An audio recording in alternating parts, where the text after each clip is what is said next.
Well, folks, welcome to one more edition of Politics and Radam Egberto Willis, your host. Thank you so kindly for being a part of the show. I'm here mumbling my words. How's it going, my brothers and my sisters? We are going to have a great show for you today. One of the items that I'm going to cover today is actually going to be the show that I did with Benjamin Dixon and Rebecca Azer yesterday.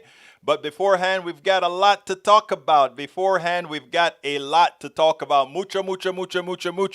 Bridge MCP, welcome aboard. When I click like, it goes blue, then goes back to the way it was. I don't know what that means. Nanette Bird Smith, how you doing? Nanette Bird Smith? Like the color of your shirt. You like the color? Purple rain. Purple rain. Is it purple? I think it is purple. Anyhow, folks, Julie Van Astel, welcome aboard. Deborah Jean from LA, welcome aboard. And of course, Bruce Pollard, welcome aboard. Anita Yates. Putin made a big deal. I'll point that out. Let's see. AVQ, Yvette Avery, how is my favorite union woman doing? Norman Reynolds, welcome aboard, Norman. Who else we got here before I get started? Okay, Michael Rudnin. As usual, Michael Rudnin has a lot of pros for me today. McConnell explains how he'll steal another Supreme Court pick from another Democratic president. The Republican signals that this party retakes the Senate if the party he'll block Biden's high court nominees in 2024 and very probably 2023. Let me first stop that. Everybody that's listening to me now, the first thing I want you to do, please share this program. I want people to hear what I'm going to say here, but please share this program. We have a Republican Party, a failed party that is continuously talking about winning Congress, that is continuously talking about winning the Senate. They have no policy to offer anybody. All they have are shenanigans to try to cook the vote. Then we have progressives and we have Democrats. We need to stop being concerned about, what McConnell say he's going to do if he takes the Senate. What the Congress say they're going to do if they take the Senate. We are the ones with policies. Stop acting like losers. We are the winners. And not only that, we have less to protect on the Senate side in 2022. 2022 should be a year that we talk about expanding the lead in the Senate. Listen, what they want you to do, the way Republicans are talking as if they know they're winning 2022, in as much as they have nothing to offer. They are talking as if it is a standard poker face game. They have nothing, and they have a loser as a leader. They have somebody that very few people like. Yes, the country is not democratic in the way the Senate is set up. Yes, the country is not set up democratically because of gerrymandering. But what it means we got to get off our asses and work. It means we have to share these programs. It means we have to get people together and get them going, not with a position of failure. We never should work from a position of failure. We are currently winning. The people say they love the policies that we are about to provide to them. Republicans are blocking this policy with a somehow expectation that if these are the people that are blocking the denial of services to our brothers and sisters, that somehow our brothers and sisters are going to reward those who block. And they'll say, well, that's what experience teaches us. No, that's not what experience teaches us. Experience teaches us that if we don't lean into what people want, whether we get it at that part time or not, if we don't lean into the values and let people know we will continue to fight for you, they're stopping it. Give me more of us so we can give you what you want. We need to stop cowering. It is mind-boggling that we can be right, that we can have the power of the people and be so damn scared. I am not scared at all. My expectation is that my brothers and sisters will be listening to the kinds of stuff that we talk about here. My expectation is that my brothers and sisters are going to share our stuff. My expectation is that my brothers and sisters are going to make sure that voices like mine are heard. Voices of encouragement, voices of empowerment, voices that say we're not going to ask them to do it. We are going to damn well do it. That's what I'm talking about, brothers and sisters. So let's do this. Every time you hear that negative thing, you empower that person to go out there and do more. You hear a negative comment, empower that person to go out there and do more. Continuing with Michael Rudnin, Ocasio-Cortez says elephant in the room is Senate Democrats blocking their own party agenda. True.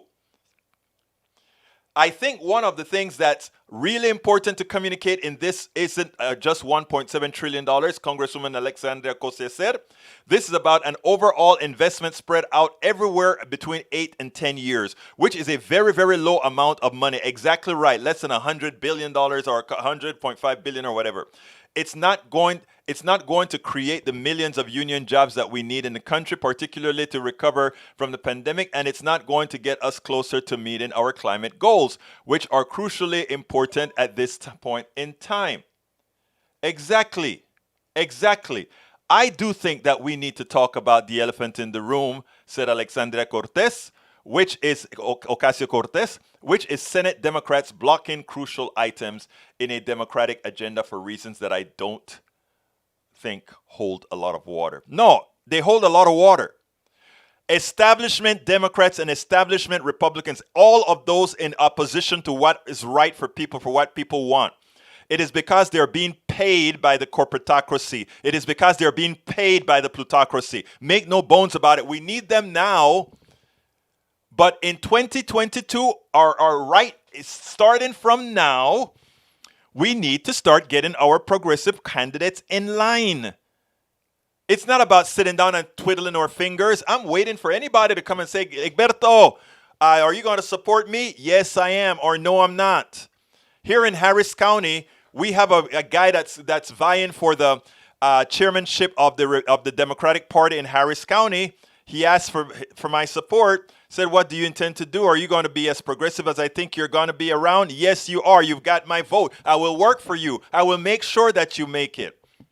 But we cannot play a loser's game. You know, Republicans are great at playing a winning game with a losing hand. And you know what Americans love? A strong person.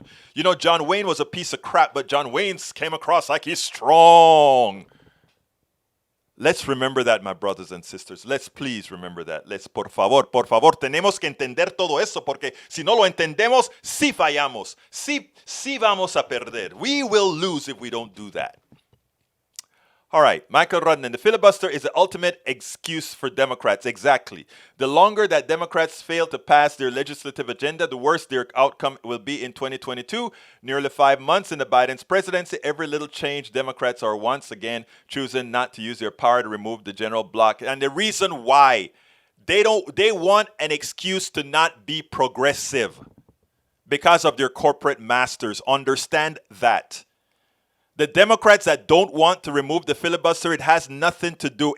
Look, the Senate is already anti-democratic. That California has the same amount of representatives as South Dakota, it means that it is already undemocratic. By then giving these little states even more power by requiring a supermajority to move legislation, it is even worse of a democracy. It doesn't take rocket science to understand that. And these guys that are leading our party are not dumb. They're very smart. They know it. But again, they're paid by the top, the plutocracy. What we ought to do now, again, I was on the Benjamin Dixon show yesterday, like it or not. And what I said is, let's give Biden a couple more weeks. But then we go batshit crazy. And what do I mean by that? We start fielding our candidates, the progressive ones, and we go out there actively. And what I was also telling them is we need to get all these progressive networks away, the ones that are not affiliated with the mainstream media, so that we can be talking with one voice. And we have enough people to do this. We will. Michael Rodnan, NSA whistleblower reality winner released from prison. Sometimes you come across some good, purely good news. I would have thrown a hero's welcome parade, but that's just me. I know you've been talking about her for a long time, senor. You've been talking about her for a long time. And last, let's see. Egberto, I just want to repeat something from yesterday's show. It's worth a recap. U.S. household wealth in 2019 was 96 trillion. And in 2020, 130 trillion. Jeff Bezos' net worth was 177 billion 2019, 189 2020. The U.S. federal budget this year is 4.9 trillion. If we tax the net increase in wealth at 10% at the end, net wealth 2%, we would be collecting 6.2 trillion in taxes. We would have a 1.3 trillion dollar surplus. Yes, that is what we said yesterday in the piece, and that is important. And thank you so kindly for reiterating that, my brother. Thank you so kindly. Okay, continuing, Breeze. Let's see. I read that already. Coming down, we have when I click like. Oh, I read that already too. Good day from Bruce. Eric Hayes, wear your When Doves Fly shirt tomorrow. When Doves Fly. Oh, When Doves Fly. Funny. Okay, Sophia Williams. Good evening, everyone. Welcome, Sophia. Para ver quién más está aquí. Doing what? Not doing any policy, pushing what was being done. I'm not sure what that says. Egberto, Republicans are good at bluffing. They have their culture war and their voter suppression and not much else. But midterm elections are when Democrats tend to let their guards down and not vote as much as during a presidential election, especially if they've gotten anything good in the previous years. Brother, Michael Rudnin, and everybody listening to my voice, please share these videos. And I cut some of them out where I think we have some important things to say. Well, we always have important things, but you know what I mean. But let's not let the past be the present and the future. All of us need to continue raising hell with everybody that we know and depend on geometric progression. If I tell 10 people and those people tell 10 and those people tell 10, and then 10, we've gone past 100,000 people. Let's remember that. Sophia Williams says, good afternoon to you, my baby and Breach MCP. Hi, Sophia. Eric Hayes, what people are you using polls? Why are in the real time, not poll time? Egberto, the policy will win or lose. Yeah, I mean, that goes without saying, brother Hayes. Say that, brother from Williams. Let's see. Macaron and Eric Hayes, pick any issue based on your poll you want. You'll find that Republicans offer a policy position that has a supermajority that we offer one supermajority polling. Exactly. Here, negative. Vote in droves. All right. Yes, we do, brother, because the Democrats are not out for our interest as black people. I'm not even going to talk about black people. I'm a black person who understands the politics as well. And I'm going to tell you something, and I heard this from one of the black guys on MSNBC. I don't remember his name right now. He advised Obama, he advised Clinton, and all these others.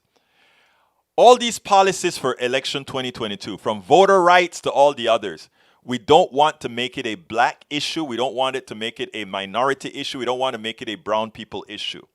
We want to make it a freedom issue. We want to make it a voter rights issue for everybody, because who they're trying to lock out, yeah, it is easy to lock out black and brown people because we know they mostly vote Democratic, but a lot of white people vote Democratic. And a lot of white people that vote Democratic, or a lot of them are in the same socioeconomic status as a lot of the Latinos and other minorities as well. So we have to make it existential for everybody. Because unfortunately, what the Republicans are good at as well, and we don't have the time to do it in a year and a half, is they're good at pitting races, that stupid thing called race that doesn't really exist. They are willing to pit those things at each other, and by the time people recognize that they've been had, they've already voted incorrectly. So what we have to make this election of 2022 is existential for the individual person. Not existential for the individual black person, not existential for the individual Latino person, not existential for the individual Asian person. It's actually, we have to make it existential for every American, race not included. That is what we have to do. And that's why you're not going to hear me talk about the voter rights thing in the form. Every now and then I may say, yeah, it discriminates against black people, Latinos, whatever. But it also discriminates against white people that live in the same kind of areas that a predominant portion of, let's say, black and Latinos live. So that's what we're talking about. Let's see. Eric Hayes says, how beneficial is it for Russia to have a pipeline to feed Europe and have America blindly support it and not support its own energy economy? Putin is winning this and wonder. Again, Eric, that is an uninformed statement. If you want to be informed on the statement, listen up. Okay?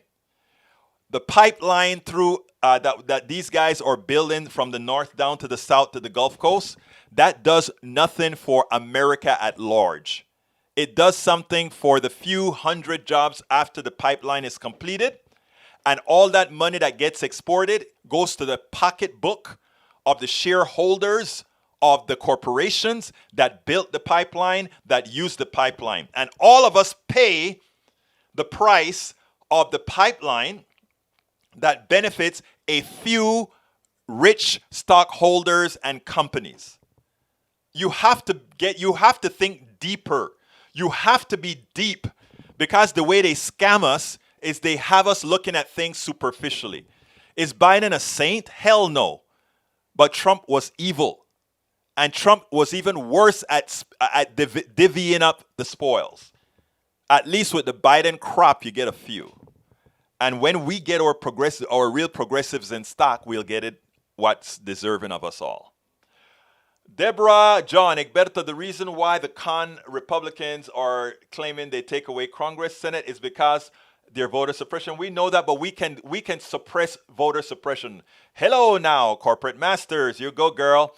Eric Hayes, Biden is being laughed at in Europe. Why? No, actually, Donald Trump was the one that they laughed at in Europe, and we also have it on tape.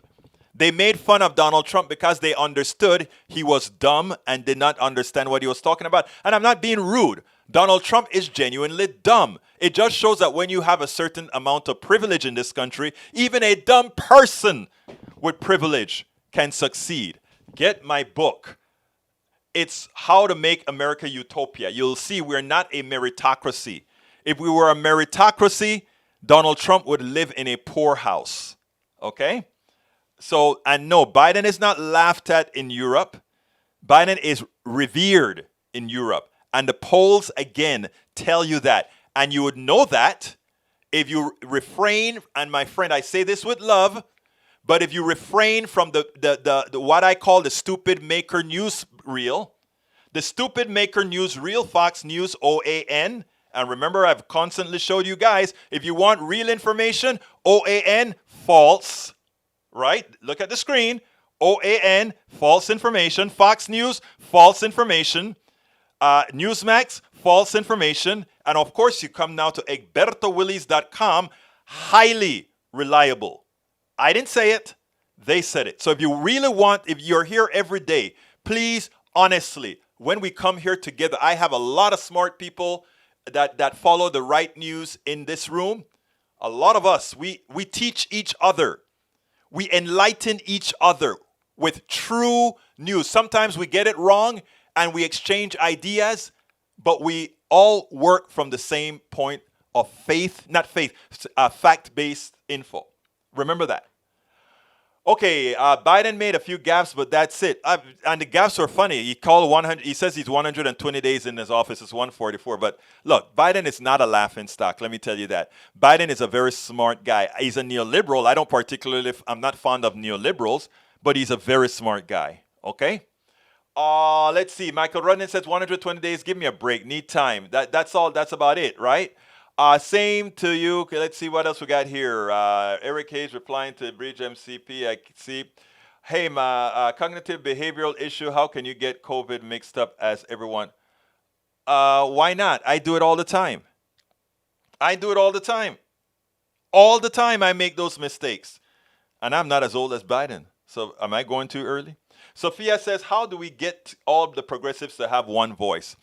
That is what I am trying to do. I was on the Ben Dixon show yesterday, and I talked about doing that. I'm going to try to get into to other people's faces and say, let's work together, let's work together. And eventually we'll get there. We're going to have to get there. British MCP, there should be a million progressive people's march. Yes, there should be. Michael Rudnin says, most of the issues we progressives care about are about elevating the poor out of poverty. True. Sophia says that would be great thing. Bridge, AVQ, let's continue down. Good for them and benefits U.S. as export country and not relying on other countries against us. Huh? Why good for them? That is slave thinking, man.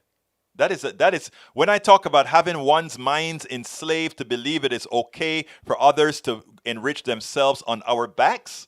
And if someone goes for that, that is what I talk about in my book also, where I say the current capitalism is the best form of slavery. Because no longer did we have to put chains on black people, or put chains, or force the Chinese, or force the natives. No longer. All we need now is to have your mind. And you know what? When we have your mind, we have a bigger pool. Because when we had chains, the only ones we really had in chains were black people and a few others. But when we have your mind, it's like what the economist in England said. We also now have white people as slaves. And it's now, as he said, the economist said, white is the new black. But I got in trouble saying that. Not with white people. I got in trouble with black people saying that, because they're saying they didn't go through our pain. To which I say, brother, we all went through some sort of a pain. That is absolutely true. But right now what we damn well need are coalitions of all of us working together. Desert Chair, why the panic over critical race theory? I'm talking about that today, so I'm not going to go any further. Desert Clear, stick around. We're going to talk about that. The duck that quack. My methane bill is 67% delivery charges and only 32% product. The rich leech off delivery. Yes, they do. Look at the internet as well, right? Peggy Lopez, ¿cómo estás, mi amiga mía? The trip I have. Okay, GOP approval of the United States has rebounded under Biden, survey says. Yeah. The trip I have just returned from lets me know I will not march again after 60 plus years of marching. Maybe this is the reason I will take the wheelchair the doctor wants me to have. You get better, my friend. I'm good where I get my sources and will keep it up. So thanks, and listen to you too, but thanks. Hey, that's fine. I mean, I can take a horse to drink clean water or dirty water. And I can keep pointing the horse to the clean water. If after I leave, the horse decides to go and get the water with the maggots in it, I can't say anything. That's his choice, right? That's the horse's choice. Anyhow, we were talking earlier about Biden, right? And I told you that Biden is doing pretty well, I think, overseas. And what I want to show you is a little piece here by Biden, and then I didn't cue it up, so I got to cue it up as I'm speaking now, and see how he knocked the Republicans appropriately. Check this out. Let's go for it.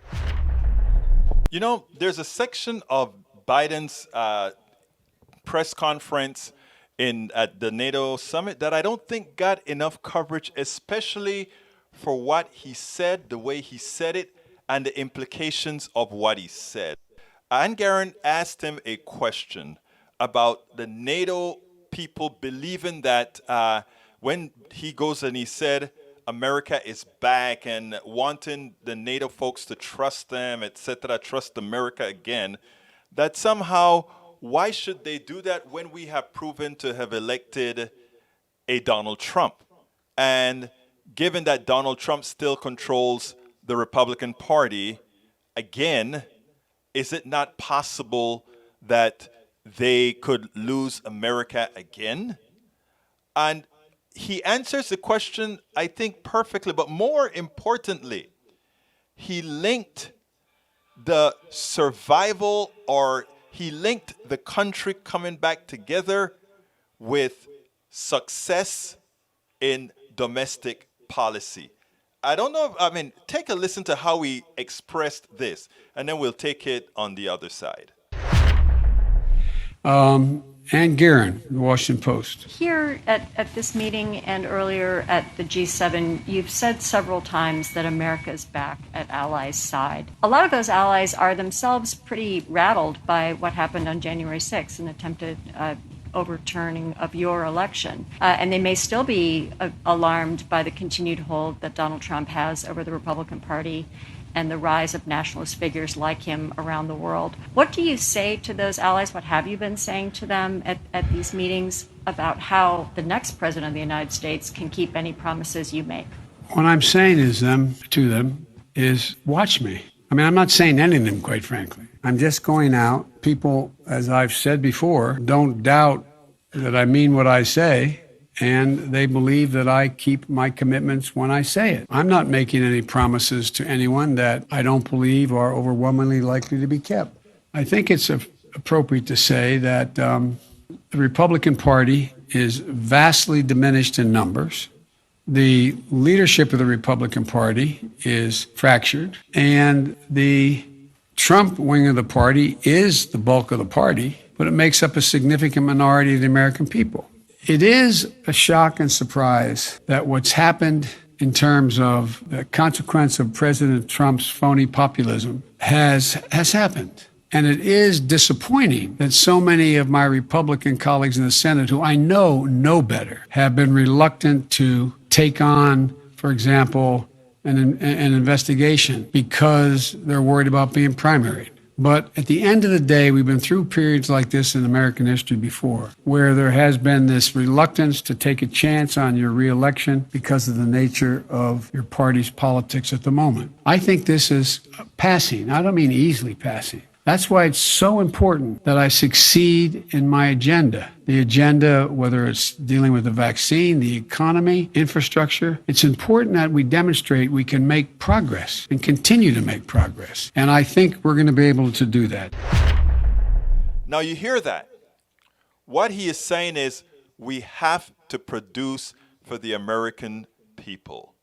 If we produce for the American people, there would be no real risk of the re-engagement of Trump's false, faux populism. The phony populism will stop working if we produce for the American people, and if the phony populism stops working, we don't get a Trump. If we don't get a Trump, we can re-engage internationally, and people will trust us. Now, what that means from a neoliberal point of view, what that means from a capitalism point of view, etc., that's a different story. But the danger to our democracy isn't the fights that we have to have with regards to how best to create an economic system.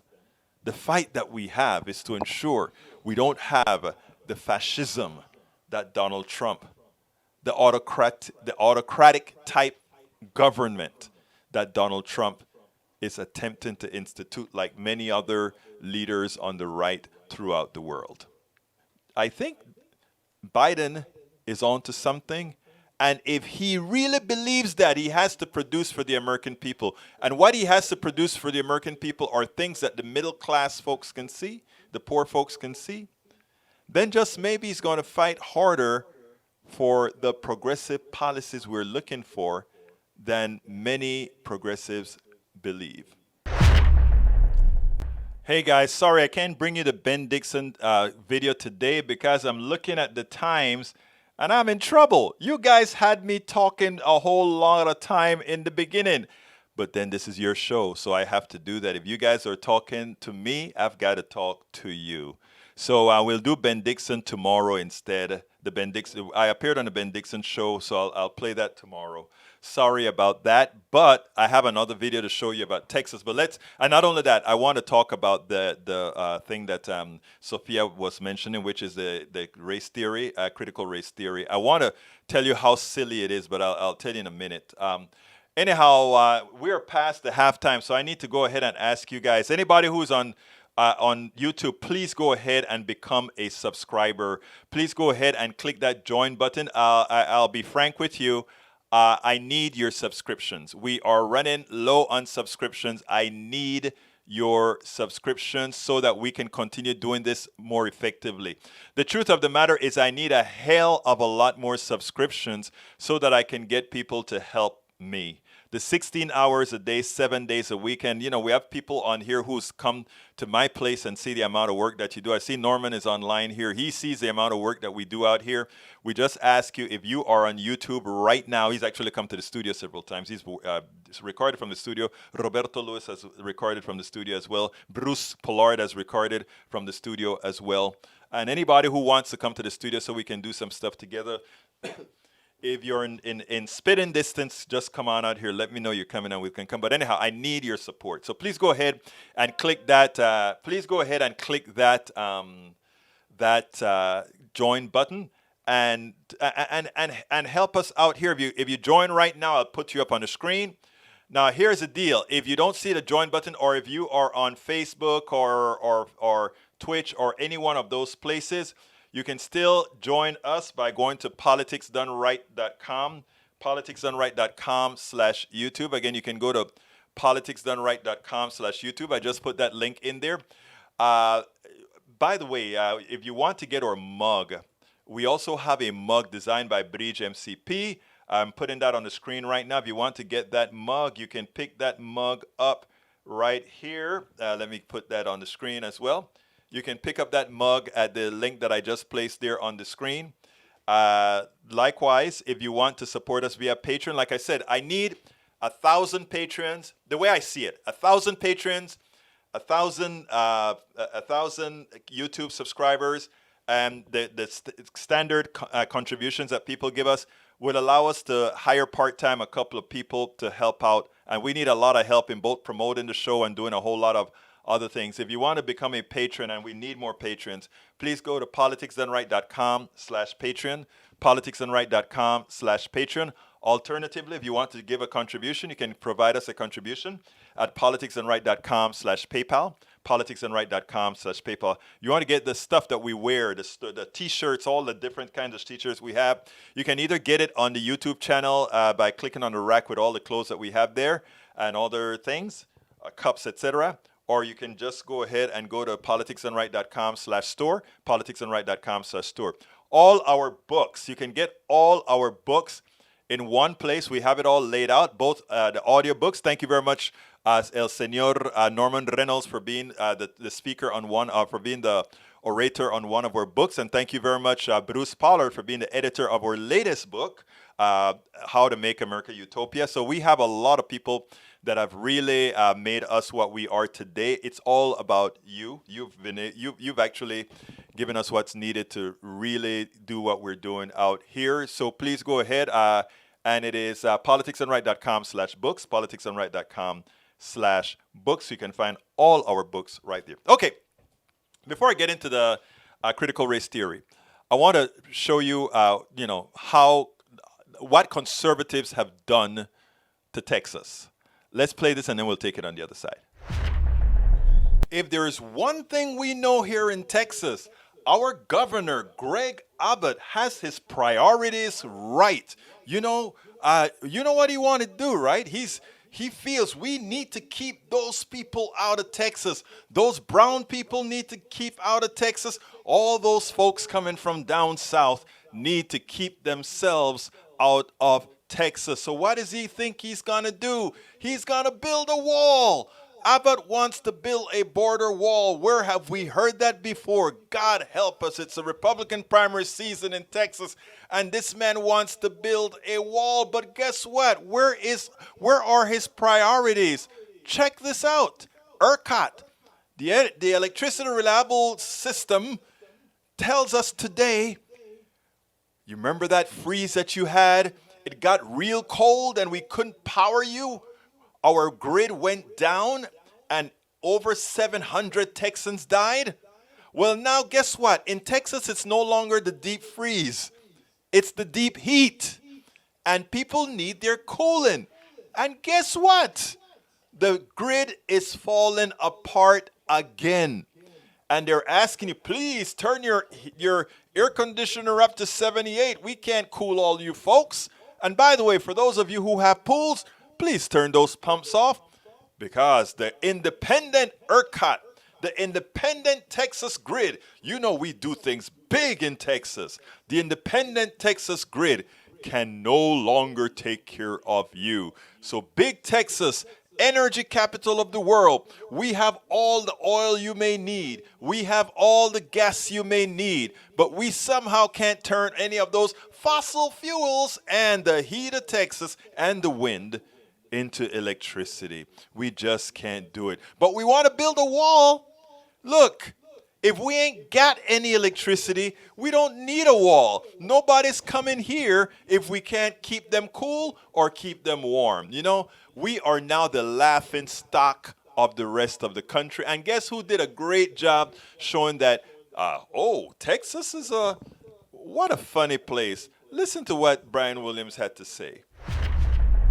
Allow us to introduce you to the state of Texas. And while I know you know Texas, the kind of rootin' tootin' Texas, the everything's bigger in Texas, the don't mess with Texas, the voter suppression is bigger in Texas, you know that Texas. But lately, and under their Trumper governor Greg Abbott, Texas is way more like a contestant on The Bachelorette. Sensitive, putting itself out there, being all vulnerable. First, there was the winter storm. A new investigation by BuzzFeed showed the death toll from that storm revised up at around 700 souls. The entire Texas power grid failed. Ted Cruz flew the coop for Cancun until he was reminded he represented Texas in the Senate. There's trouble in Texas once again. Texans are being warned right there in big oil country, the energy cradle of America, that they must cut back on electricity this week or the lights are going to go out again. By the way, the utility provider there is called ERCOT, and to prove that Texans have a sense of humor, ERCOT stands for the Electric Reliability Council of Texas. But because the electricity is not reliable in Texas, people there are being told to set thermostats to 78, turn off lights and pool pumps, God forbid, because of the power plants that are offline and the grid that remains endangered. And then just tonight, enter Blair Erskine. She's a writer and a comedian who usually within hours of a major news story, especially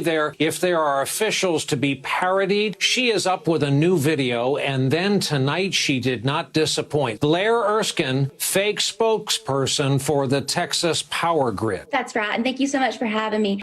We got a tight, hot little grid out there, and we got to take care of it, or it's going bust. Okay, and we can't be having that. That'll be a mess. So we're just asking the people of Texas to make small sacrifices, just little sacrifices, no blood or anything like that.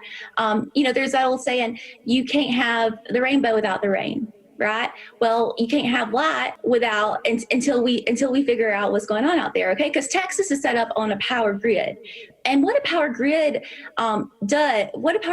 is it's something different to everybody, and that's what you got to understand. I mean, would you rather have AC or would you rather have AOC? And think about that for a little bit, and it'll start to make sense. So really all we're asking the people of Texas to do is to unplug.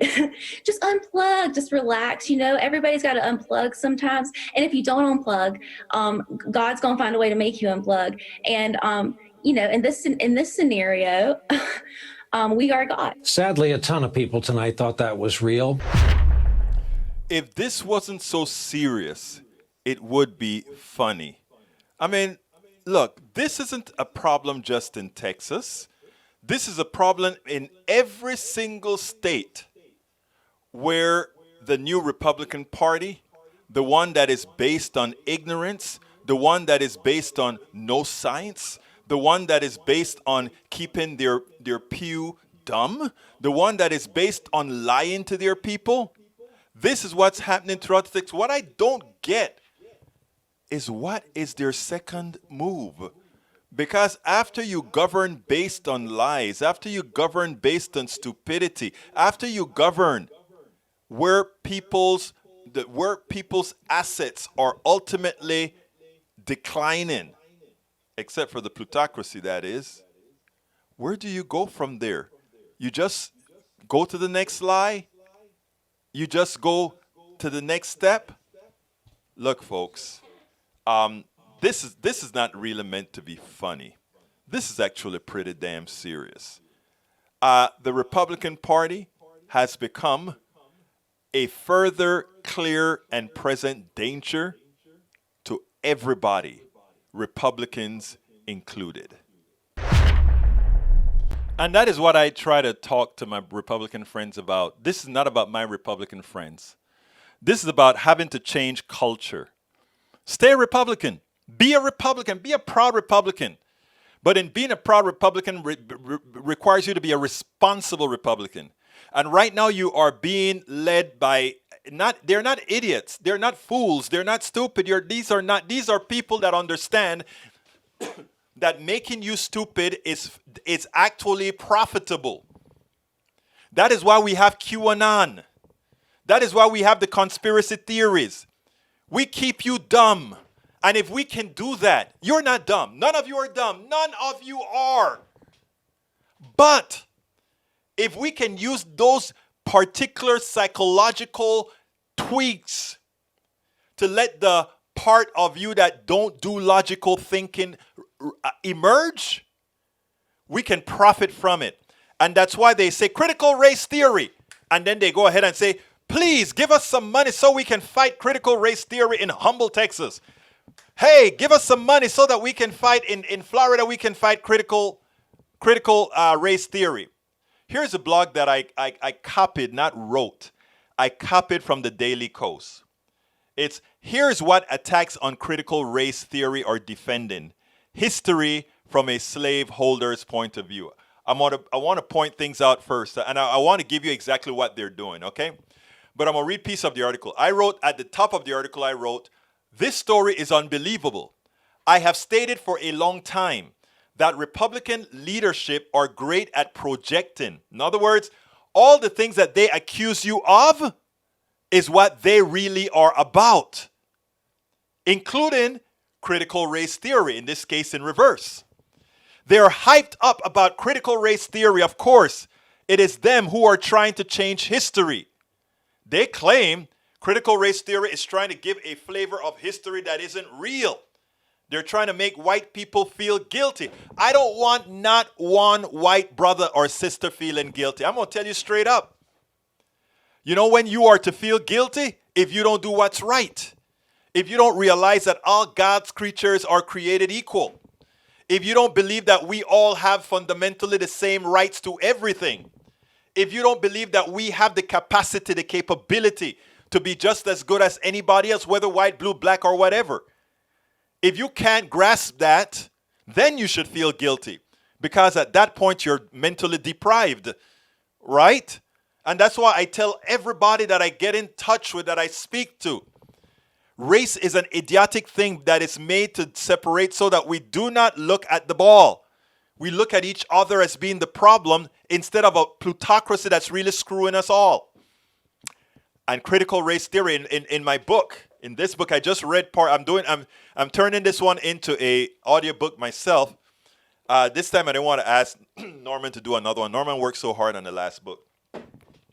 So, and I was reading the chapter that talked about what capitalism needs.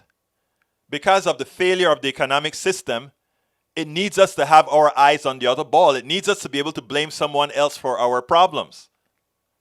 And that is what we do. So anyhow, this is how the piece starts. This is written by my good friend at Daily Kos. Why am I going to say it's written by my good friend and now I can't remember her name? Anyhow, Clarkson.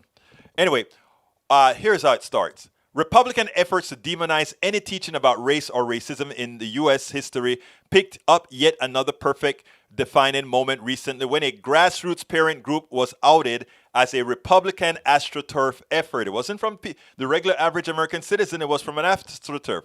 Prep School Accountability claimed to be a group of parents concerned about the kids' education at New York private schools, but it turns out that notorious anti-union and pro-corporate AstroTurfer Rick Berman's lobbying firm was involved in campaign to keep education racist.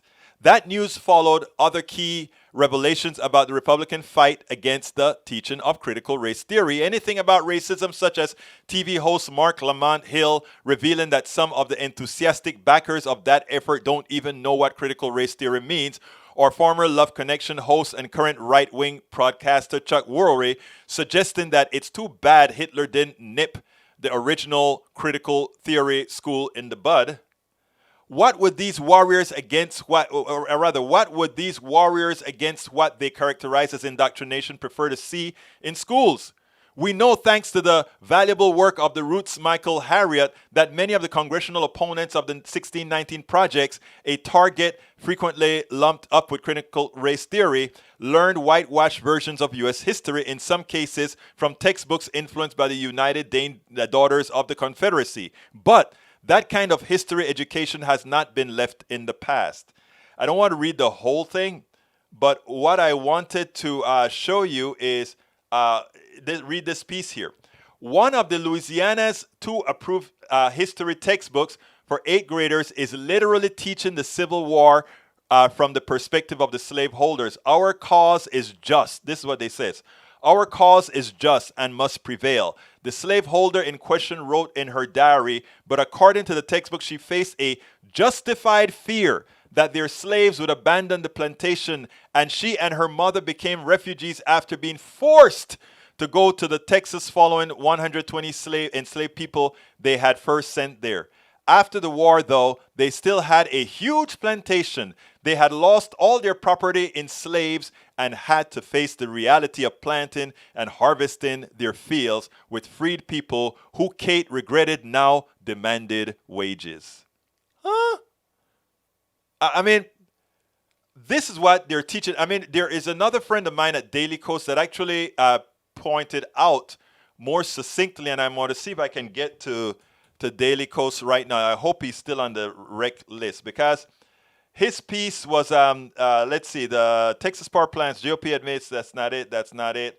I really want to show you what he had to say, because the way he expressed it was much better than any one of us here, or that I could say actually.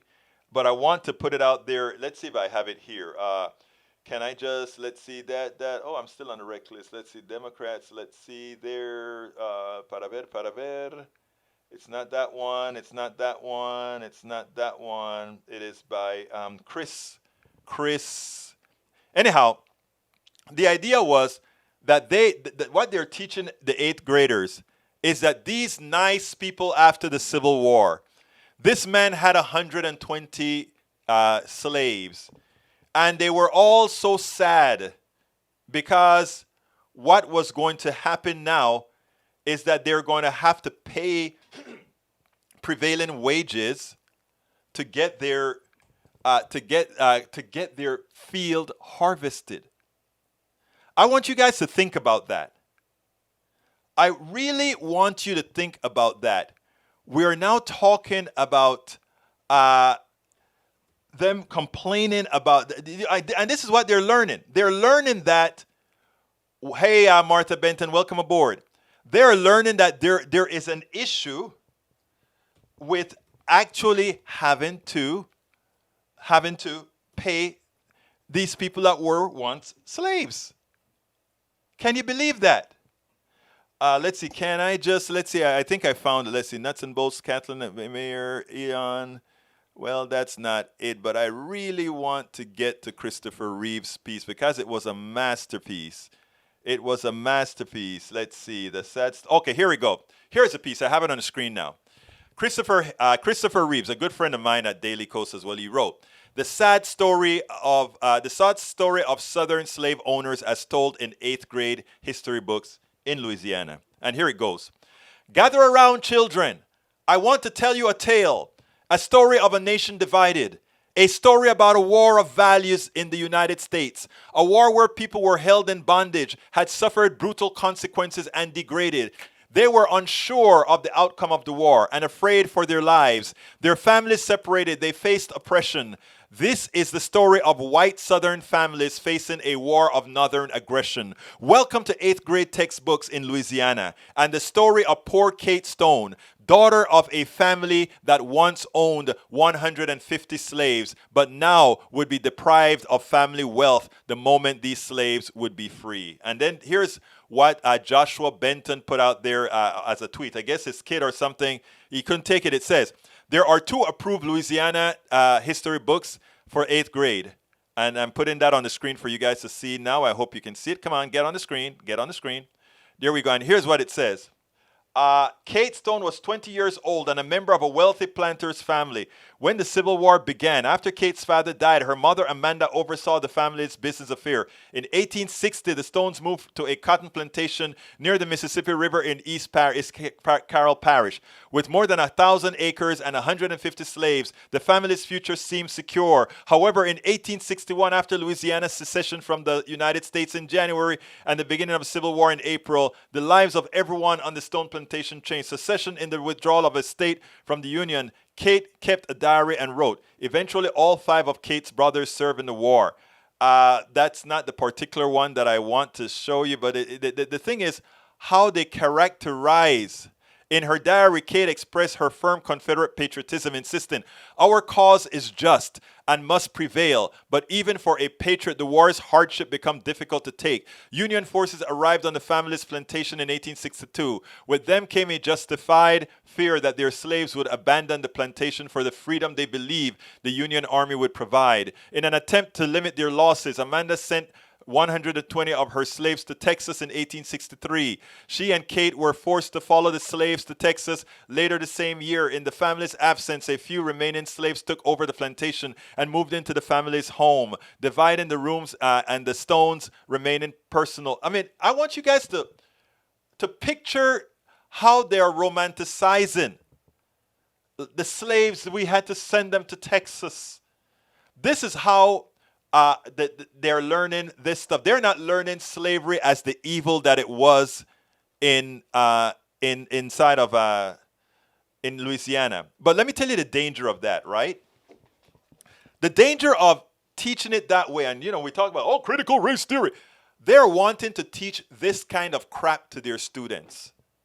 Because if you believe that black people, slaves, are less than, then all the crap that is occurring to slaves, to black people right now, all the crap that are occurring to indigenous people right now, you can stomach it because somehow it is deserving. It is not anything that is all that wrong, right? It's just the way things are. I am a landowner. I have my slaves. They're supposed to work. And now you're supposed to feel sorry for me as a white landowner with slaves, that somehow I got to pay somebody to pick my cotton, that I got to pay somebody to pick my cucumbers. That is what they're learning.